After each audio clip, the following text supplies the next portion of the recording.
की पुण्यतिथि के अवसर पर मुझे यहाँ आने का सौभाग्य प्राप्त हुआ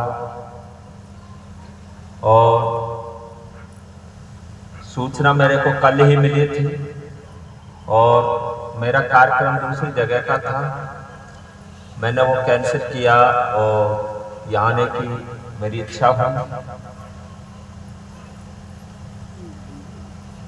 हम और आप सदगुरु के वाणी वचनों का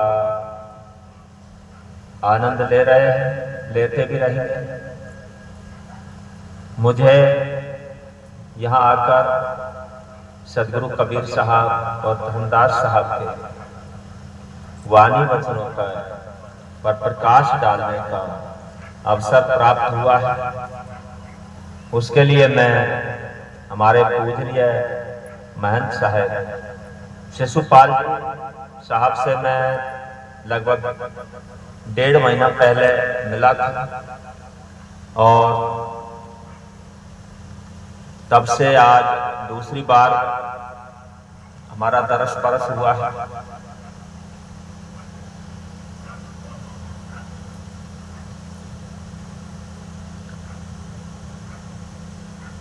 जयचंद जी साहब के बारे में जो भी बातें चर्चा होंगी उनके बारे में महंत साहब से हम और आप सभी जानकारी लेंगे और मैं तो केवल कबीर साहब और धर्मदास साहब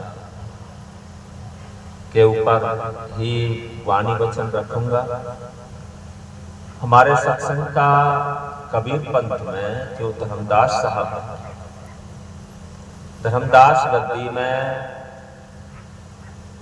सत्संग का जब आयोजन होता है तो सबसे पहले सतनाम धुन का आगाज किया जाता है।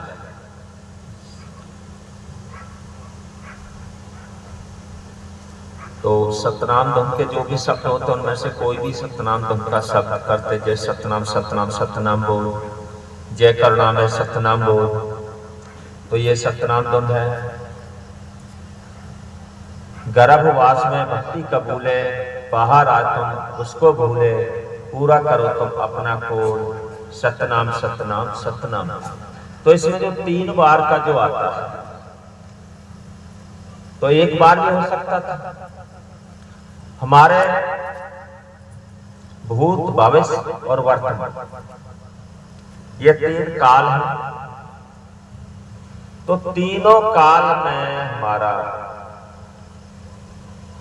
सतनाम के याद में, धुन में, सुमरण में बीतना चाहिए। जो क्षण बीत गया वो भी सतनाम की याद में हो, जो वर्तमान चल रहा है वो भी सतनाम में हो, और जो एक क्षण आगे आने वाला है तो वो भी सतनाम है। इसलिए इसमें 3 बार का आगाज आह्वान किया जाता है। गर्भवास में भक्ति कबूले, बाहर आकर सब सुख भूले। हम जितने भी चाहे किसी भी प्रकार के संतों के शरण में हम चले जाएं, सभी के पास यही बात मिलती है कि हम 84 लाख योनि भोगते भोगते हुए मनुष्य तन को पाया है और हमने गर्भवास में उसको याद किया है, लेकिन बाहर आके हम भूल गए। ये हकीकत बात है कि हम अपने आपे को भूले हुए और उसको याद केवल अपने आपे का होश हवास हमें तभी हो सकता है जब हम बहुत गहराई से सुमरण करें।